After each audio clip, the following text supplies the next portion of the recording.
राधे राधे महाराज जी। महाराज जी, आपसे मिलकर जीवन बहुत परिवर्तित हुआ और मैं आपके वचनों के अनुसार चलने का भी प्रयास कर रही हूँ। महाराज जी, हिंदू धर्म ग्रंथों और मान्यताओं के अनुसार पाप मुक्ति के अनेक साधन बताए गए हैं, जैसे गंगा स्नान, पाप मोचनी एकादशी। समझना, यहां समझना, पाप मुक्ति के उपाय बता गए, लेकिन पाप की प्रवृत्ति के नष्ट होने का उपाय क्या है? ऊपर से हमारे अस्त्रों द्वारा सब काट दिया गया, लेकिन उसकी जड़ बची हुई है, तो और नए किनके आ गए। पाप गंगा पापम, गंगा पाप का नाश करती, इसमें संशय नहीं। लेकिन पाप की प्रवृत्ति, गंगा नहा के आए फिर 100 पाप कर लिए, फिर गंगा नहा के आए फिर 100 पाप कर लिए, तो हाथी स्नान हुआ, हाथी स्नान किया, सूंड से धूल डाल लिया, तो स्नान का मतलब क्या हुआ? तो पाप वास्तविक तो नष्ट नहीं हुए। पाप नष्ट तब माना जाएगा जब पाप की प्रवृत्ति का नाश हो जाए, पाप की जड़ का नाश हो जाए, वो है प्रवृत्ति। बोले बड़ा पाप प्रवृत्ति वाला आदमी है, बहुत पापी आदमी है। तो पाप की प्रवृत्ति सबके अंदर रहती है, क्योंकि सुमति कुमति सबके उरनाई, नाथ पुराण निगम अस कहीं। तो जहां सुमति है वहां शुभ है, और जहां कुमति है वहां अशुभ है, पाप है। तो कुमति सुमति सबके उरनाई, कभी कुमति जोर कर गई तो पाप बन गया, कभी सुमति जोर कर गई तो पुण्य बन गया। तो तीर्थों के जो उपाय हैं वो पाप नष्ट करने के लिए हैं, लेकिन अध्यात्म जो है वो पाप प्रवृत्ति को नष्ट करता है। गंगा को भी निष्पाप करने की सामर्थ्य एक महात्मा रखता है। तीर्थी कुर्वन्ति तीर्थानि, तीर्थों में चरण रख दे तो तीर्थत्व आ जाए, गंगा को स्पर्श कर दे तो गंगा निष्पाप हो जाए। क्यों? क्योंकि उसने पाप की प्रवृत्ति का नाश कर दिया। अध्यात्म पाप प्रवृत्ति के नाश के लिए आप क्या कहना चाहते हैं? महाराज जी कह रहे हैं कि मतलब क्या पाप मुक्ति इतनी सहज और सरल है? हाँ है, क्यों नहीं है। रुई का ढेर पहाड़ लगा हो, एक दिया सलाई काफी है, छोटी सी चिंगारी काफी है।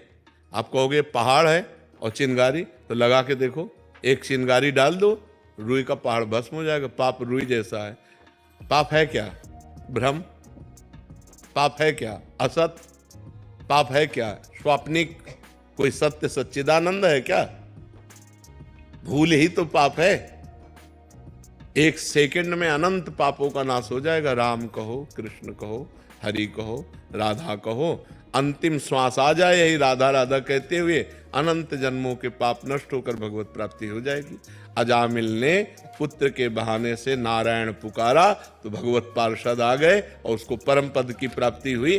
जीवन भर वैश्यागमन किया, जीवन भर पाप किया, और अंतिम समय पुत्र के बुलाने में, पुत्र का नाम नारायण था, तो बुलाया नारायण, बस इतने से काम हो गया। तो जड़ से पाप की प्रवृत्ति का नाश करने के लिए हमें नाम जप करना चाहिए, हमें शास्त्रों का सार समझना चाहिए।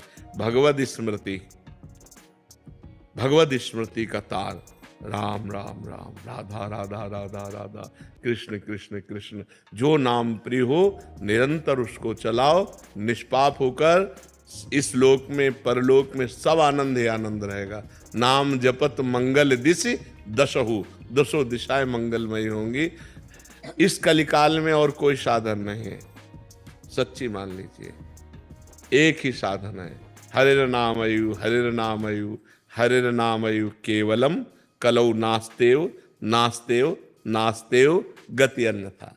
कलयुग में कोई और गति नहीं, और कोई गति नहीं, और कोई गति नहीं, केवल हरि का नाम है, भगवान का नाम है। जितना नाम जप करोगे उतना मंगल होगा, नाम जप नहीं करोगे तो मंगल नहीं होगा। अगर गंगा जी का सेवन करते हो और नाम जप नहीं करते हो तो पाप नहीं रोक सकते तुम। देख लो प्रवृत्ति कैसे नष्ट होगी। गंगा जी से पाप प्रवृत्ति नष्ट नहीं होती, पाप प्रवृत्ति नष्ट होती भगवान के सुमिरन से, जिनके चरणों से गंगा जी निकली। गंगा जी कौन है? भगवान का चरणामृत। गांगम वारि मनोहारि मुरारि चरणच्युतम त्रिपुरारि शिरश्चारि। जो गंगा जी हैं वो भगवान श्री हरि का चरणामृत है। वामन अवतार में जब भगवान ने अपना चरण बढ़ाया, ब्रह्मलोक गया, तो ब्रह्मलोक में ब्रह्मा जी ने जब चरण की अगवानी करके प्रक्षालन किया और अपने कमंडल में डाला तो वही भागीरथी गंगा जी हुई। भगीरथ लाए इसलिए भागीरथी कहा गया। तो हमें चाहिए भगवान का नाम स्मरण करते हुए तीर्थ अवगाहन करें, या खेती किसानी करें, या व्यापार करें, या नौकरी करें, वो सब समान है। अगर हम धर्म से किसानी करते हैं, धर्म से व्यापार करते हैं और नाम जप करते हैं तो बिना गंगा नहाए भी भगवत प्राप्ति हो जाएगी। और गंगा नहाते हैं और मनमानी आचरण करते हैं, पाप करते हैं, तो गंगा नहाते हुए भी आपको नरक जाना पड़ेगा। पक्की बात समझ लो। चाहे जितने तीर्थ हैं वो सब तीर्थपाद भगवान के हैं। बिना भगवान का स्मरण किए हुए जीव का परम कल्याण नहीं हो सकता। हाँ, भगवान का स्मरण करते हुए गंगा स्नान करे, लाखों गुना पुण्य बढ़ करके प्राप्त होगा। अगर भगवान का स्मरण नहीं तो प्रपंच की बात की, गोता लगाया और चले गए। चिंतन नहीं है, चिंतन का खास बात है, चिंतन की खास। देखो, ये बड़े बड़ों से गलती होती है। नलकूबर मणिग्रीव कुबेर के पुत्र हैं और देवगंगा अलकनंदा में मदिरा पान करके अप्सराओं के साथ नंगे खड़े थे।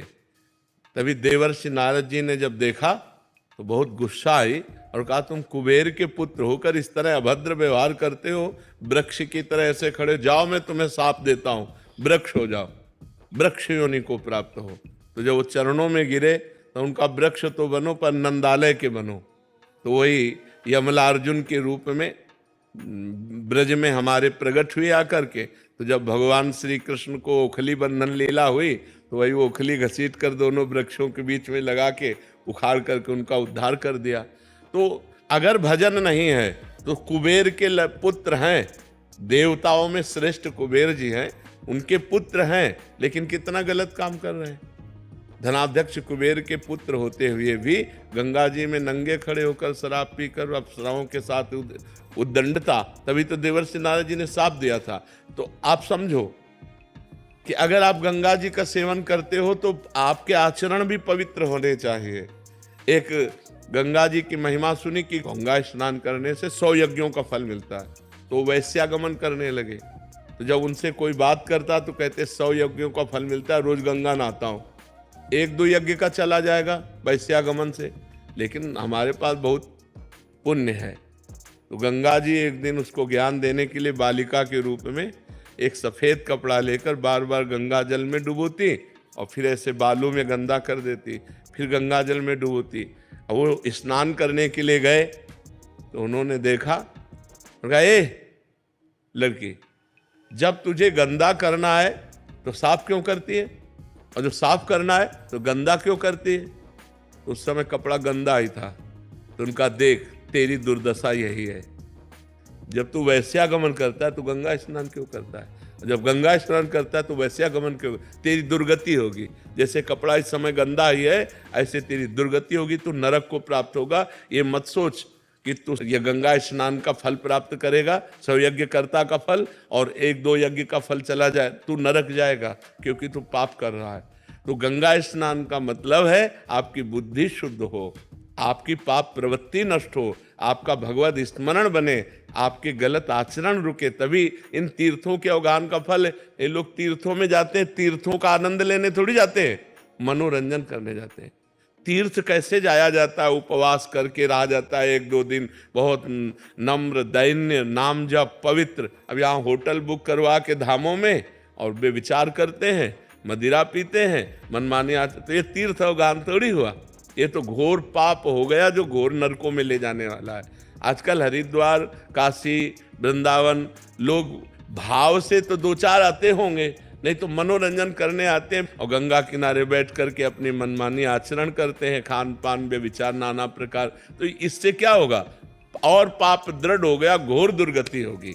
तो जब तक पाप की प्रवृत्ति का नाश न हो तब तक तीर्थों के अवगाहन का कोई फल नहीं मिला। इसीलिए भगवान ने कहा है, जो तुम्हारा प्रश्न बहुत सावधानी से सुनना, व्रतांसि यज्ञ छंदांसि तीर्था नियमा यमा यथा वरुंधेत सत्संगा सर्वसंगोपहै इमाम। मेरे को वश में करने के लिए तीर्थ अवगाहन, व्रत, नियम, धर्म, ये सब में एक ही बात है, महापुरुषों का संग।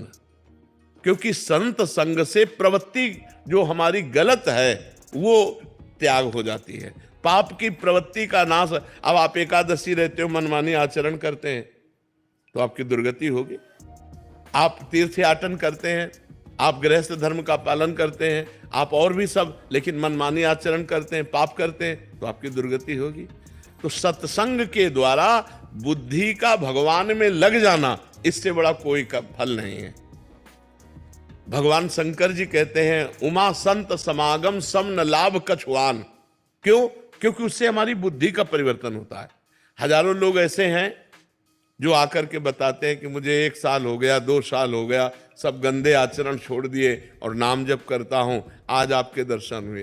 तो वाणी सत्संग की सुधार पहले कर दिया और मिलाया बाद में आकर के। तो सब तीर्थों के अवगाहन का फल, सब धर्म के कर्म का फल एक ही है कि आपकी पाप प्रवृत्ति नष्ट हो जाए, आपसे पाप आचरण होना बंद हो जाए, तो बात ठीक रहे। नहीं तो क्या फायदा, सब कर रहे हैं और फिर वही पाप आचरण कर रहे हैं, तो उससे कोई लाभ नहीं। तो हमारे जो सदग्रंथों का लक्ष्य है वो है भगवान का स्मरण, अखंड स्मृति, हरिशरण राधा राधा राधा। अगर ये है तो सब फल मिल गया। नहीं तो सो सब धर्म कर्म जर जाओ, सो सब धर्म कर्म जर जाओ, जहां न राम पद पंकज भाओ। जोग कुजोग ज्ञान अज्ञानो, जहां नहीं राम प्रेम। अगर भगवान के चरणों में प्रेम नहीं तो जोग कुजोग है, वो ज्ञान अज्ञान है, तो धर्म कर्म आग लग जाए। जिसमें भगवान के नाम में न प्रेम, भगवान के चरणों में। इसमें एक प्रश्न हमारे जी स्नान आदि या व्रत आदि नहीं करना, ये करना चाहिए पर पाप त्याग कर। हम आज जा रहे हैं, पापी पुरुष हैं, गंगा स्नान के निष्पाप हो जाएंगे, लेकिन हमें आगे पाप नहीं करना, ये नियम लेना चाहिए। हम हरिद्वार जा रहे हैं तो नियम लेना चाहिए, आज से हम पाप नहीं करेंगे। अगर आप हरिद्वार जा रहे हैं, गंगा स्नान कर रहे हैं, अपने पाप आचरण नहीं रोक रहे, तो आपको लाभ क्या मिला गंगा स्नान का? आपको वहां जाने का फल क्या मिला? वैसे ही कि वैसे गंदे तो बने हो, वही गंदे आचरण कर रहे हो। लाभ तो जब आपका परिवर्तन हो। इसीलिए सर्वश्रेष्ठ स्नान सत्संग है। अगर सत्संग रूपी गंगा में गोते लगा दिए, ज्ञान गंगा में गोते लगा दिए, तो फिर आपने पाप की प्रवृत्ति का नाश हो जाता है। इसलिए तीर्थों का जाना मना नहीं है, लेकिन तीर्थों में मनमानी करना मना है। आप तीर्थों में आज जैसे जाते हो ऐसे नहीं, होटल बुक कर लिया, मनमानी आचरण करो, ऐसे नहीं तीर्थों में जाया जाता। नम्र दैन्य व्रत उपवास भजन साधना त्याग तपस्या दान पुण्य, ये सब करने के लिए तीर्थों में जाया जाता है और नियम लिया जाता है। तो बोले भाई देखो, अब हम बद्री नारायण हो आए, अब हमसे झूठ तो नहीं बोला जाएगा। पुराने लोग थे कि भाई हम केदारनाथ हुआ है, बद्रीनाथ हुआ है, अब हम झूठ नहीं बोल सकते क्योंकि हम बद्री नारायण के दर्शन कराए।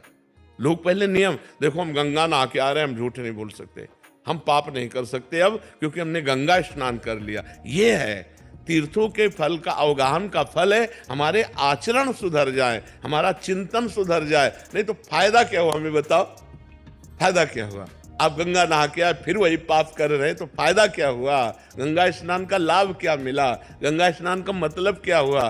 वो तो पानी में तुमने गोते लगाया, गंगा स्नान कहाँ किया?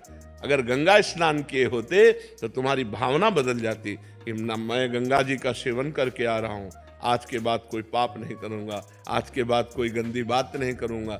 वही जीवन सबके बदल गए। देखो यहाँ धाम आए हो भगवान के, जहाँ करोड़ों गंगा जी समानता नहीं कर सकती, क्योंकि जिनके चरणों से गंगा जी निकली वो स्वयं यहाँ प्रकट हुए, यहाँ खेले, यहाँ उनकी चरण रज, यहाँ उनका संपूर्ण जीवन भगवान का बाल लीला तो भगवान की यही संपूर्ण हुई ना।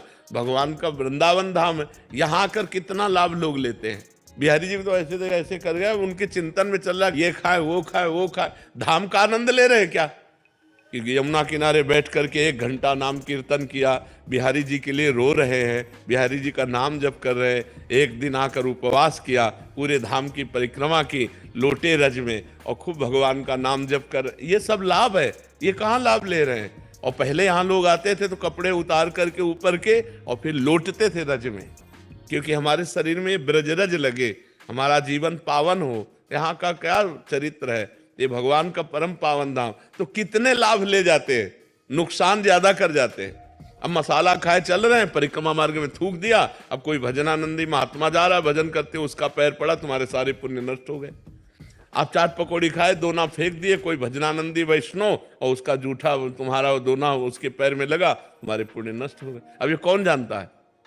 तो धाम आए तो बहुत पवित्रता, पर तीर्थों में जाए बहुत सौभाग्य, लेकिन वहां कैसे रहना चाहिए, ये वहां हमसे पाप न बन जाए।